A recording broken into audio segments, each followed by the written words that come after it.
On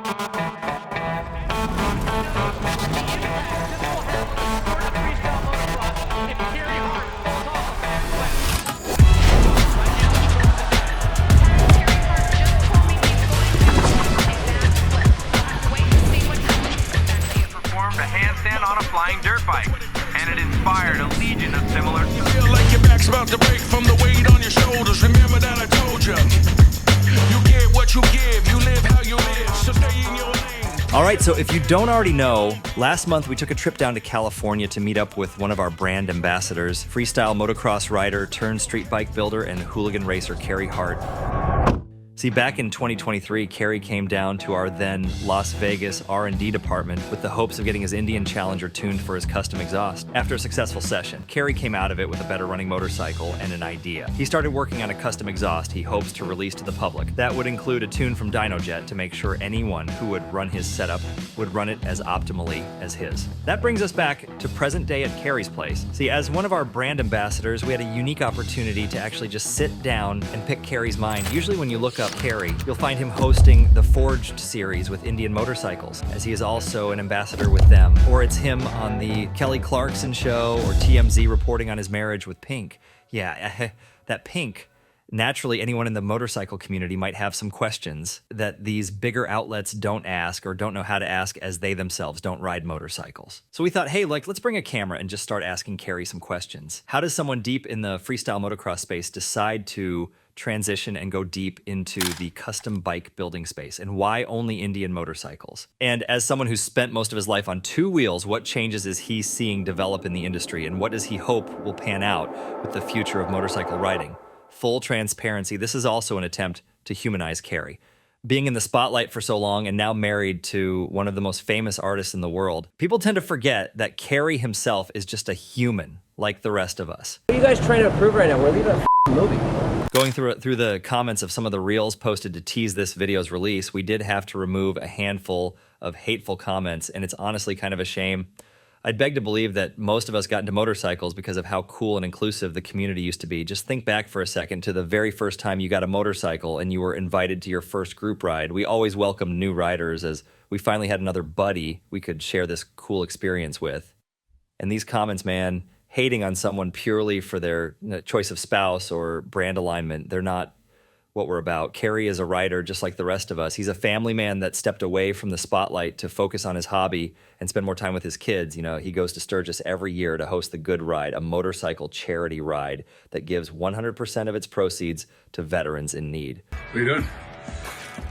My truck got stolen. Your motorcycle got stolen.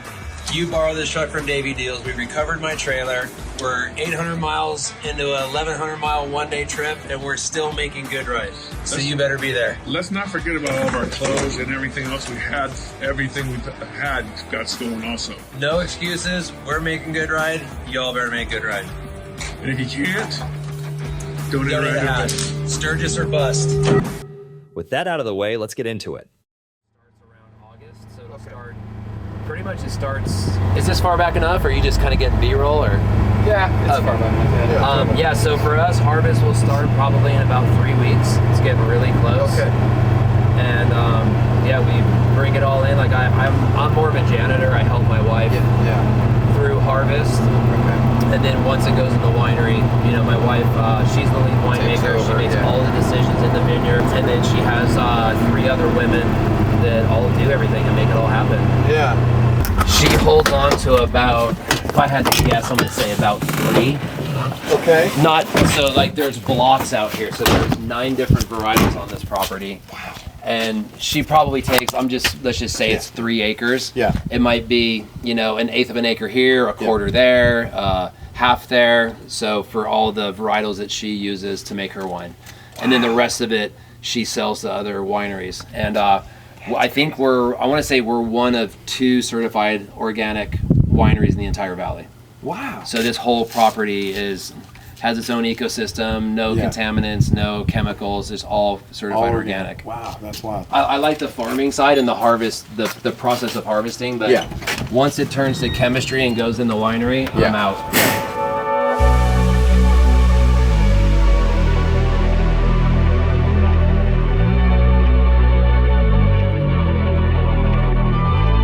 Do you want me to like sit down anything formal or just kind of shooting the shit at the workbench? Just shooting the shit. I like shooting the shit. You know what, let me grab those packages so at least there's like some product placement.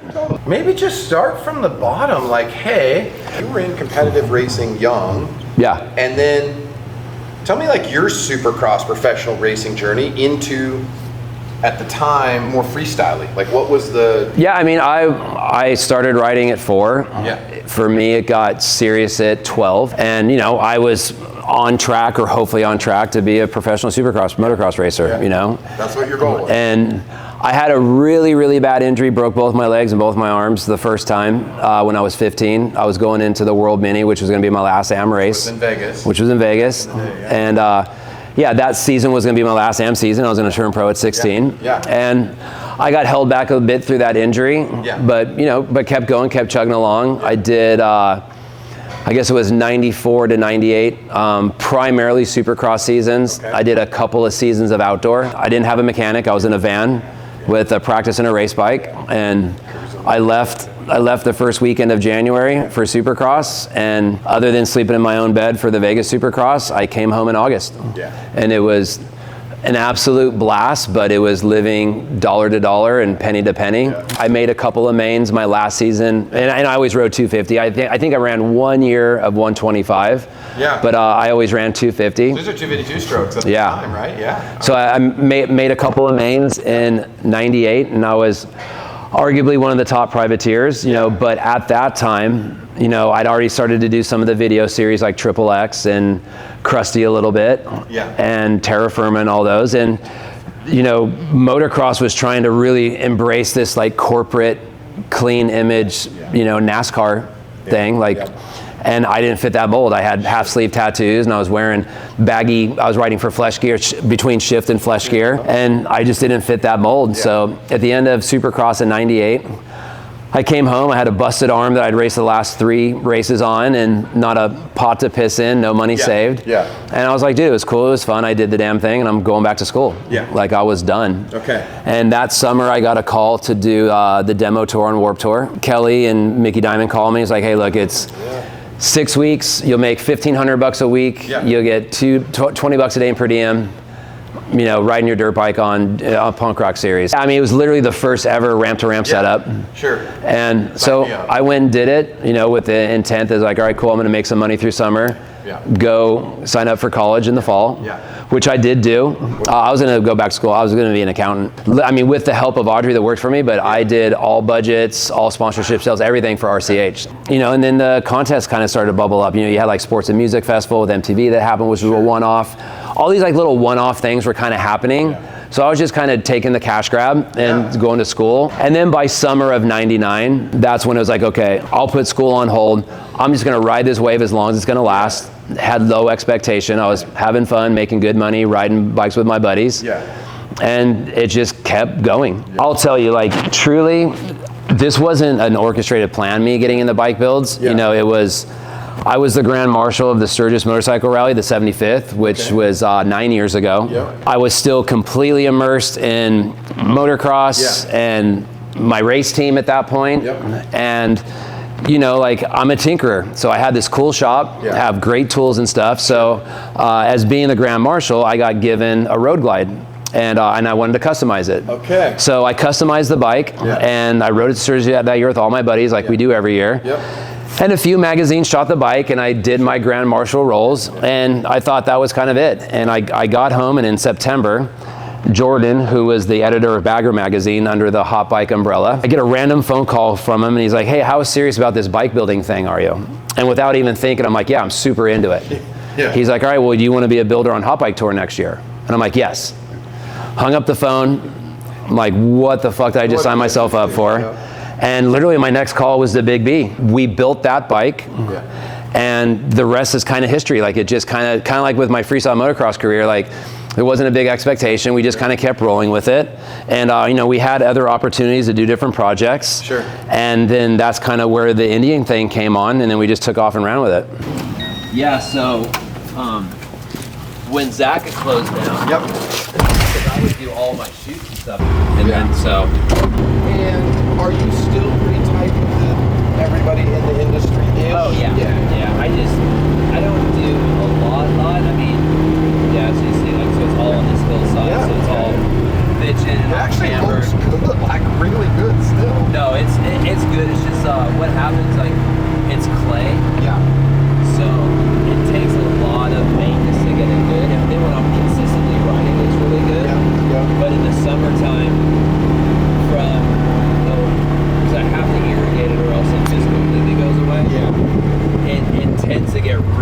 packed in. Yeah. So like I have to get a dozer at the end of each summer to rip it like a foot and a half deep. Yeah. But it's bitchin'. Literally the only jumps on the track is this one across the ravine to get to my jump section. Yep. And there's like a little double on top. I left it safe for beginners to ride it because I have a bunch of older buddies that ride. Yeah. But challenging enough for me. Got him into karting. It's fun because it's shit that I can do and work on, but it's kept it cheap. Yeah. You know what is fun is to like follow all the dads that are now in the chapter of raising families. And I remember, just going to all the races with those guys, and they were the guys that were the dudes. Yeah. And now to watch their kids, it's just really cool. Like the Reeds is a fun one to watch. Oh, totally. And Wayne with his guy. And even like Mitch Payton, his kids are getting into racing. It's really cool. All that stuff's her. There's no way to put her name on. Yeah. Do you get into music at all, Carrie? Like zero.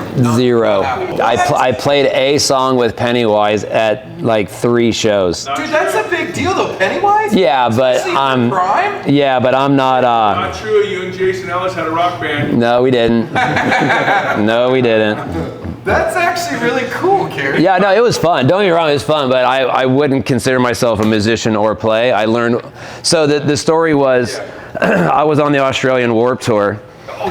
Back in '99, and me and Byron and all the guys from Pennywise really hit it off. So Byron was always a moto fan, and like he loved Jeff Emig and loved Supercross and freestyle. So when we were on the tour, he's like, "Hey, last day of tour, can you shove the ramps together so I can just kind of ride from the takeoff over to the landing?" I go, "All right, well, I'll make you a deal. I'll do that for you, but you have to have Randy, the bass player, coach me through it. I want to play a song. I want to play Broham on the last day of tour." That is like their song.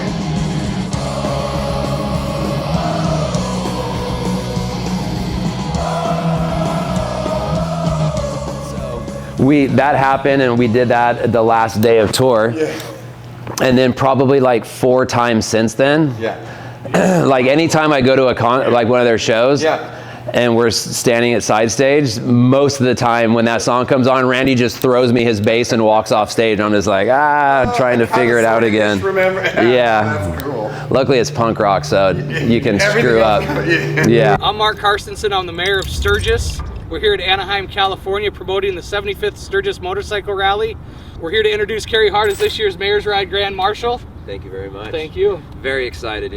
Sturgis is a special place for Supercross guy, freestyle motocross guy, owner of a team. How'd you get roped into Sturgis, of all things, to be a grand marshal? Like, tell me how that went. Well, Big B and myself, we've been going to Sturgis since my first year. Technically, my first year was when I was traveling from Unadilla to Washougal for the National back in probably '97. Yeah. Stopped in there for a couple of days, had some buddies out there. Yeah. That was my first exposure to Sturgis. And then me and him started going back in '08. I was always into motorcycles. I've owned, like my first frivolous purchase when I started making money was an old Softail. Yeah. So me and him just loved riding. And then, fast forward about 7 years later, I had this opportunity to be the Grand Marshal for the 75th year, which was wild. So Grand Marshal out in Sturgis, get a bike, build a Harley at the time. Now you're an ambassador for Polaris, both brands, Polaris in terms of UTV as well as their V-twin side Indian. Tell me how that materialized. How'd that come about? So truthfully, again, looking back to my motocross career, I've ridden for every manufacturer except for KTM. Over the course of my amateur and professional career. My decision on motorcycles, especially because I wasn't getting paid, I was a privateer, I always sought after what I thought was the best technical motorcycle that I could perform on. It wasn't about brand loyalty, it wasn't about any of that stuff, it was about, okay, I'm buying bikes where I'm working with a dealership. If, like I rode I rode Yamahas for a while in the early 90s because those had the fastest 250s. Then I switched to Cowie because their chassis were really good, and then I switched to Honda, which is where I wanted to be for all of my freestyle career. As I started to immerse myself specifically in the bagger category, I didn't really care for the HD bike. I thought the chassis was garbage, the brakes were garbage, the suspension was garbage, the fairing didn't work for shit. So basically in my opinion, it was fashion over function. And up until that point, was your exposure only Harley in the twin world, right? 'Cause It we was. really have two choices. At the time, it was probably. Well, at the time there was one choice. You know, I mean, it was Harley, and then came Victory, and then now, you know, Victory the Indian. Yeah, so like, you know, at the time, I mean, it was Harley. Yeah. I mean, you know, Victory was there, but they were doing a little bit different program and platform. Yeah. And I'd had 100,000 miles on a bagger at that point. It's not like I just got into it. Yeah. I said me and him had been riding since we were in our early 20s. Yeah. And, you know, before I started building bikes, me and Jesse and Big B, Jesse Rook, were super tight.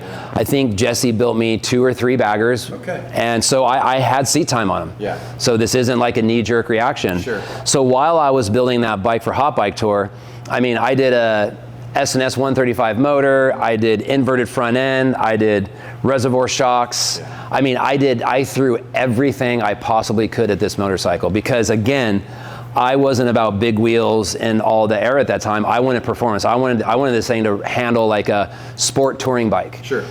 And after I got done with that bike, one of my buddies had picked up I think it was like a 2015 or a 2016 Chieftain. The first thing right off the bat I noticed is the maneuverability of it. The way I can throw that bike around is like I'm on my race bike. I can just throw it around for being such a big bike. The handling was, I think, really head to tails over any other bike I've rode. I love it. I love the way it sits. I like the way it handles. I like the horsepower. I wish I'd have rode the Indian before I ever purchased my Harley. I'll be honest about it. The handling. And I rode that bike, box stock. It handled 10 times better because it had an aluminum frame. When you were in a turn at speed, it had 0 wobbles because there was no rubber mounted frame. Sure. And it had a big bulky swing arm on it. The brakes were insane on it because the chassis was stiff. Yeah. And the motor was extremely strong. Yeah. I mean, completely comparable to the HD at that time. So you walked So away I'm just like, mind-blown. I threw everything, and at the time I was doing all the break-in miles on the Road Glide. So I'm like, I threw, not even including paint, $20,000 after buying this bike, and that box stock Chieftain works just as good and definitely better, in my opinion. Yeah, sure. So I did Hot Bike. So that summer, because Hot Bike Tour was in September. Yep. While I was doing the build for Hot Bike Tour and I was doing more in V-Twin, I'd built an FXR for the Born Free show that won the show that year. Yeah. I had a contract on the table with Harley-Davidson, like paying contract, you know, build for them, ambassador roles, all that stuff. And at the time of my Supercross program, we were working with Polaris because they would give us a side-by-side for the races. Yeah. I call my manager, I'm like, hey, get a hold of Polaris and find out who the head of Indian is. Yeah. Because I at least need to talk to him. If I don't at least call this dude, I'm gonna be kicking myself in the ass. Yeah. So I ended up talking to Reed Wilson, who was the head of marketing for Indian at that time. Sure. He came from the Victory side, they placed him at Indian. And I go, look, you don't know me from anybody. I work with you guys on the motocross side through the side-by-sides. I'm getting into bike building. This is what I'm doing on the V-Twin side. I would love to work with you guys. Yep. And he said, look, we just got up and going again. We're a small company. We have no budget, but I can give you a Chieftain. That's all I can do, and then we can grow from there. Yeah. So I literally didn't even get the first iteration of the Harley-Davidson contract back. Yeah. I walked away from the Harley contract. I got the one motorcycle from Indian and started building my relationship with them. Yeah. No, you know what? I actually didn't keep it because truthfully, like I didn't know. I mean, this goes back to, let's see, that was 15. So this was in 16. Okay. So, and like I said, like much like my freestyle career, like I didn't know what the long play in this was. You know, I was just, me and him were having fun doing it. Yep. You know, for me personally, see, I retired from competing in 2012. Okay. I was still doing my race team, but I needed something to like fulfill myself. Yeah. And that's what this came down to, you know, like my memories as a freestyle motocross rider wasn't, oh, that one X Games course or that medal that I won. Like my memories were traveling the world with my buddies and raising hell and, you know, doing crazy shit. Like it wasn't so much the riding, it was the lifestyle of it. Yeah. And what V-Twin did for me and still does for me, it fills that void of like getting antsy, getting cabin fever. Like I get to focus on a project for a period of time down here, and then once that project's done, I get to go show it off, and all while riding with my best friend. It's kind of like a lot of things in this chapter of life where it's just a catalyst to get you and your buddies together. Totally. And whether it's not really about even maybe that specific sport, right? And the performance. Like you go out and ride dirt bikes and it's probably a very different mindset today than it was when you were training for a Supercross, right? Totally. It's, hey, I'm out riding my dirt bike having fun, and really my buddy's over here and we're gonna ride dirt bikes and have a beer afterwards. And Totally. And that's just the thing. It's like, you know, like I went to India because I thought, and there's a lot of science behind it, I've ridden both or technically all 4 platforms on the 2 brands, and I will argue till I'm blue in the face. It's not brand loyalty to me. I mean, I will be loyal to Indian because they make the best motorcycles in my opinion. But I went with what was the best chassis and the best platform that fit me. What do you think of like Bagger Racing League? Any interest in that? Have you dipped a toe and hey, that'd be cool to do a team in there, or any sort of sponsor? Anyway. You know, I think it's super cool what they're doing with the Bagger Racing League. You know, ironically enough, when the idea first came, and it was Rob over at Drag, who has a history in motor. It was kind of his brainchild, and originally it was supposed to be an extension of hooligan. It wasn't going to be pro racers. It was going to be hooligan style guys racing road bikes. So I remember, like it was yesterday, I was at Daytona with my race team. I don't know if I was at Daytona with my race team or with India, but anyways, I was at the Daytona Supercross. He pulls me aside. He's like, hey, listen, I got this idea, kind of like with hooligan, but I want to do road racing on baggers. He's like, if I could get this greenlit, would you be down to come ride? I'm like, sure. You know, I don't have road racing background, but I have supermoto background. And if it's going to be against a bunch of old guys like myself, I'm super down. So I'd actually built a bike. It's on display. It went to the One Show a few years. Actually, it won the One Show. Nice. And now it's down at the bike shed down in LA. But I used a Springfield, which is that motorcycle over there that sidecar's on. I made a road race bike out of a Springfield. You know, I lifted it up, I narrowed the tank, aluminum swing arm, like I made a road race bike out of it. And I planned on racing that bike until it became a professional offshoot. And then it's like, dude, I'm not gonna go. Dude, me on my best day in my 20s wouldn't shine a light on, you know, Troy or any of those guys in their 70s. So like, I'm not gonna go into that. And truthfully, like, my race team days are, you know, owning or behind me. I love what I do now. I do it from here in my shop at home, and I get to spend my days with my kids, and I go to 7 or 8 events a year for Indian, and I get to ride my motorcycle, and I want to keep it that way. That going through his mind right now has got to be a million things. This is unbelievable tension.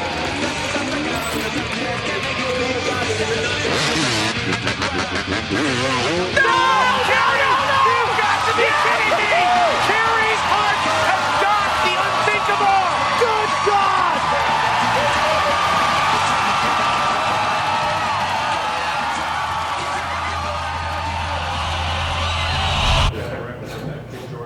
Oh, okay, And a lot of people, for me, and I'll call a spade, and it doesn't bother me. It's like, oh, Hart just has a bunch of money. He just throws cash at something. When you hear, you're like, wait a minute, what the hell's going on here? There are a couple bikes apart, what's going on? But then when you start seeing it, it's like, okay. No, man, we're like doing it. We are doing it. And for me, I mean, thank God, and I have all the respect for all the builders who have a daytime shop to keep the lights on and keep mouths fed. I mean, it takes me about 400 hours per project, but this is all I have to focus on. So for all those builders out there that are doing this type of stuff and better stuff, which there's plenty of them out there, that are doing it in their spare time after doing oil services and motor rebuilds, dude, my hat goes off to you. You know what's wild? So we have a program at Dynojet where you're a dealer and you pay $1,000. You come up to Dynojet in Bozeman, and for 3 days, we have a tech train you on how to tune. Dude, that's awesome. It's really cool. But what's interesting about it is you nailed it. Those are the guys we see, right? Hey, I'm Jim's from Jim's Motorcycles in Tucson, Arizona, and Pennsylvania, whatever. And I just want to learn how to use the tuning software so I can make money. But a lot of those guys are tinkerers, right? Yeah. So after hours, they are building bikes. Absolutely. I mean, that's the backbone of this stuff. Dude, on a totally side note, I'll pay the money. I want to come do that sometime next year. Cool. Just for educational purposes. We'll just sponsor it. That'd be. I mean, I'm just saying whatever. Like, I want to come do it because, like, I've been telling him next year, especially when he's healed up and my wife's off tour, we're gonna go do Sosa's sheet metal class. Because, dude, there's no one better than Sosa at sheet metal, and then I want to come do that, and then I'm also gonna go do a week up in Frisco at Fusion. Oh, cool. And learn how to 3D. Because right now, I mean, I'm doing everything in 2D, and I'm probably doing 90% of it the hard way. Sure. Yeah, so yeah. if I can get more efficient in all these things, like, and that's the thing for me, like this is a love. Like, if next year the contract stopped and everything else, I'm not going to slow down because like this is my therapy, and I want to better myself and keep growing and evolving. And like I said, like, give credit where credit's due, and you know, tip my hat to all the people that have helped me to get to this point. Sure. You know, speaking like long-term, get you guys a dyno. Dude, I would love to. I mean, that would be. I mean, like when you offered, it's just like, it would be super cool, but it's going to collect dust because I don't even know how to run the fucking computers. I mean, I don't want to like pat myself on the back, but because of my motocross career, I have such a good feel when it comes to chassis and motor and all these things. I mean, I used to test mountain bike chassis for Giant before downhill was a huge thing because those guys didn't understand the nuances of a chassis. Sure. You know, whatever. Dude, funny story, that has nothing to do with all this stuff. I remember years ago, Brock Lover was telling me when he was, I think he was, no, he wasn't, what am I saying? He wasn't teammates. When he was at Dunlop, when he first got at Dunlop, they were out tire testing with Jean-Michel Bell. And he was giving all this feedback, and at a certain point, they're like, dude, this guy is just fucking bullshit. So he was grabbing lunch. They mounted a tire backwards on his bike. They're like, okay, cool, go out and run this tire. He comes back in after a lap. He's like, something is completely wrong with this tire. It's a blem tire, or it's on backwards, or something wrong. Check the tire, and they mounted it backwards. Like, that's how that dude's feel was. So he really did know. Like, he did. He thought he was full of shit. Yeah, absolutely. They didn't think he was full of shit, but like his nuances were such like minimal. I mean, he was like, oh, it feels like it's about a half pound of pressure too low, and they're just like, how do you feel a half pound of pressure? But yeah, no, I mean, I would love to get to that point because, like I said, this is something I'm always going to do. It's for me, it's not for a paycheck. It's just it's my sanity and a passion. Well, and I just, you know, hearing you loving to learn new stuff. Hey, I'm gonna do it myself. Totally. How cool would that be, right? You've got your own dyno. You learn how to run the software. You know, whether it's working with us in terms of, hey, man, you send us your dyno run, we'll help you with a tune. Totally. You're even learning to do your tunes yourself. I would love to. How cool would that be? And now you've got, hey, Prototype, send me an exhaust with da-da-da. They send it, you run it, you tune. That'd be cool, man. Dude, it's like Kennametal, who I'm working with for all the tooling for my machines. Dude, they called me last week. They're like, hey, we have a partner and they want to send you a 5-axis machine. I'm like, don't even put it on the truck because I can't run the computer software. Right. So it's like, those are the things where I need to, you know, the caveman aspect, I respect that most of anything. This isn't a caveman world anymore. It's computers and it's everything that you guys do. So I'm all about learning. You know, all the brands I work with a long period of time. I mean, like, I've been with Dunlop for 35 years now, you know. Fox supports me on the V-twin side. You know, I work with Drag Specialties. I've been tight in Parts Unlimited since my teens. You know, so for me, it's very important not to just jump the fence and be like, hey, I'm here, and then all the people I work with, technically, it's really important to me because, like I said, I come from a world of performance, and you know, like working with Dynojet, I was working with Dynojet before I was doing this. Like my first couple of bikes, when Jesse Rook were building them for me, it was like, all right, bike's done, exhaust is on, we got to go to Dynojet to get this thing programmed. So, you know, this is about me being fortunate enough to work with amazing companies like Dynojet, because I can only do so much on this lift in my shop, but it takes key people like Dynojet to get these things running to their full potential. Getting into aesthetics, you know, like I like an aggressive looking motorcycle, fast looking motorcycle. So, you know, through my little shop back there, you know, I did all this hardware, which is like kind of like the first step of many, but I created hardware and basically like a bag kit. So I was able to raise my bags 2 inches. So what that does, it just changed the whole back aesthetics of the bike. You know, like now the fenders are even with the back fender. It's a little bit more racy. Now you can see the swing arm, you can see the exhaust better. You know, so now my next iteration is I'm working with Dave at Track. We're doing a billet aluminum swing arm for these things. You know, that bike that's on the lift, because standing from the back, I hate how there's this gap from the original fender. So there's a subframe piece under here. So actually here, I'll grab it for context. You know, so this bike over here is on the lift because there's a, you know, my next project. So this is the piece that goes underneath that you see the bag mounts mount to.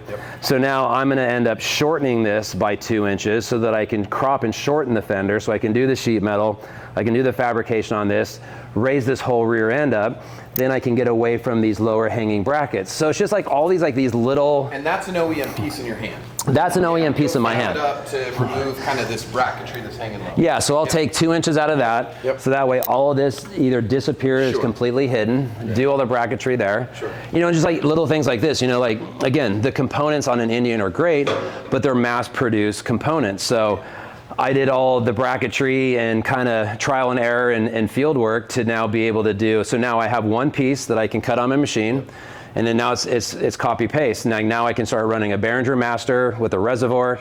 I can hold more oil or fluid. I can keep my fluid cool because it's not attached to the master. Sure. And I have a better pressurized master cylinder. Yep. So it's just all these like little nuances, right, that can just make it a better motorcycle for myself. I don't care if anybody else really likes it, but for me, it's just the aesthetics and it's the capabilities of what the platform can do. Sure.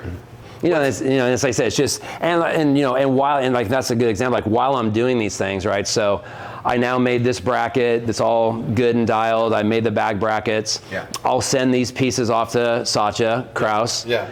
Along with the DXF file, and he's like, "Oh, okay, cool. I see what you did here." Yep. Because even though I'm going to go a little harder with this subframe, this will be a product that we can offer for the masses. That's a $150 product. Yep. So it's like, and it's not for my pocket. It's so that people that buy an Indian Challenger or a Sport Chief or a Chieftain, they can do these cool little upgrades. Because look, call a spade a spade. There's a lot more opportunity for the aftermarket on the HD side.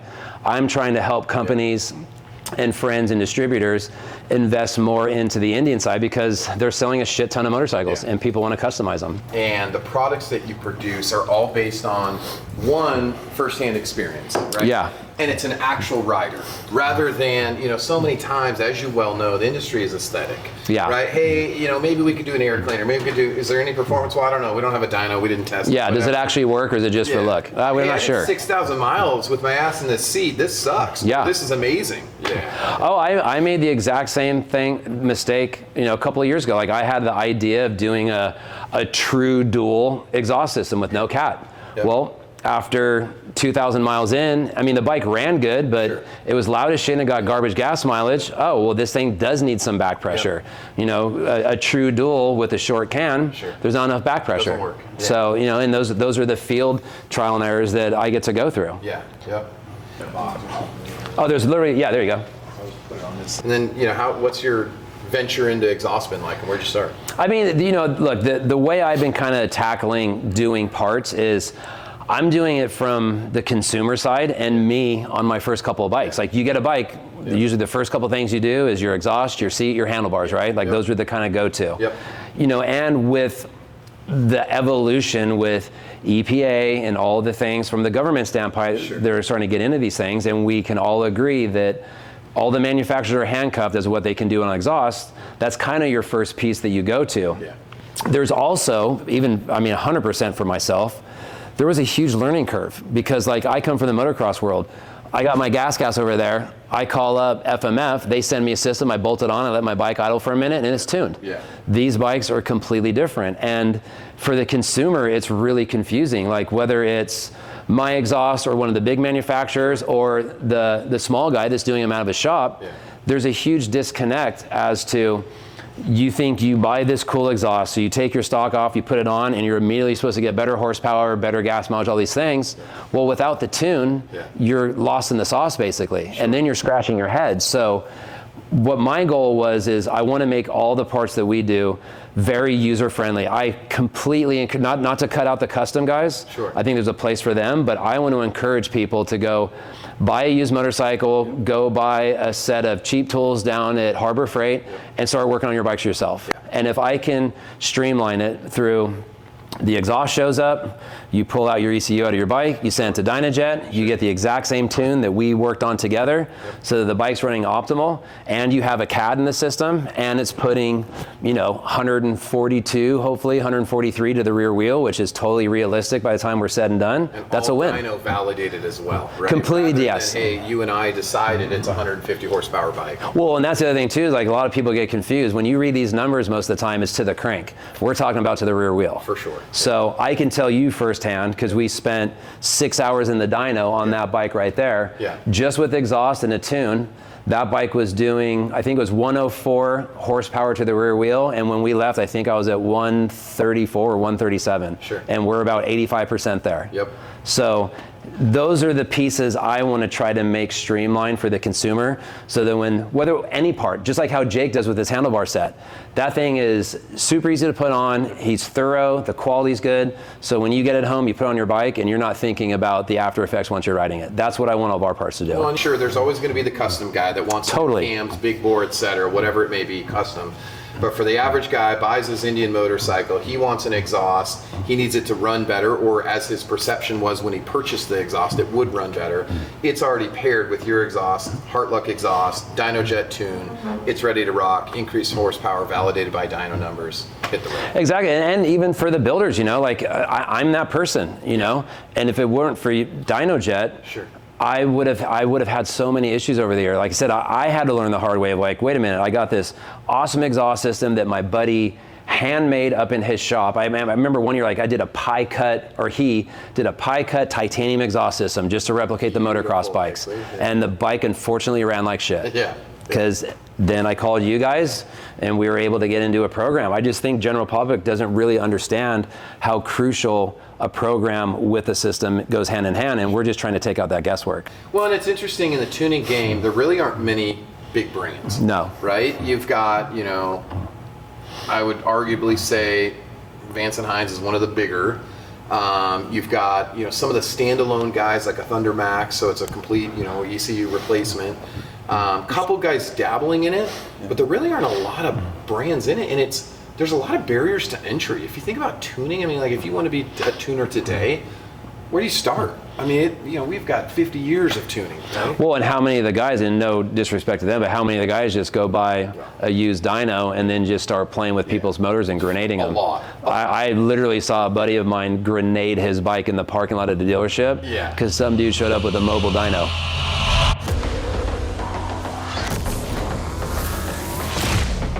Yeah, this is a whole new world for me. You know, I'm really excited about this. You know, for me growing up, doing the Glamis trips, doing the Dumont trips, you know, it was all about sand rails and trucks. So, you know, with the new not new, but with the popularity of these side-by-sides and just the technology and honestly, like how you can use them in all terrains. Yeah. Now having 2 kids, this has kind of been like my next sort of iteration into off-roading, you know, like me and my family love to camp. We're always out in the RV. So, you know, thanks to the guys at Polaris, I started working with them a little bit on the side-by-side stuff, more from like a family standpoint, because me and my family do so much camping and traveling together. So just got this thing done. I think it might only have about maybe 20 miles on it. Had a chance to rip around the property a little bit. And we're gonna, come dune season, we are gonna throw the paddles on this thing and get some serious Glamis trips in. We do have a tune for this as well.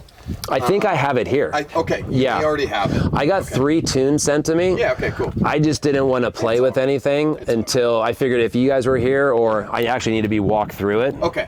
Or maybe I could just do it up at in Bozeman next week. Yep. Because I would love at least to just like watch someone do it, walk me through it. Yeah, we can. So that way I know, because like I said, there's certain things I'll fuck around with some shit, but when it comes to electric or like to ECU computer stuff, dude, one wrong click on the laptop and you know, and it is something can be stuck in limp mode. It's a scary world when it comes to this stuff. It's wild. Yeah. Well, and that's again, like I think we could have such a great story. Yeah.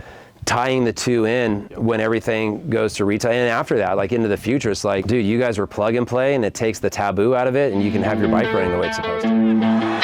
Yes!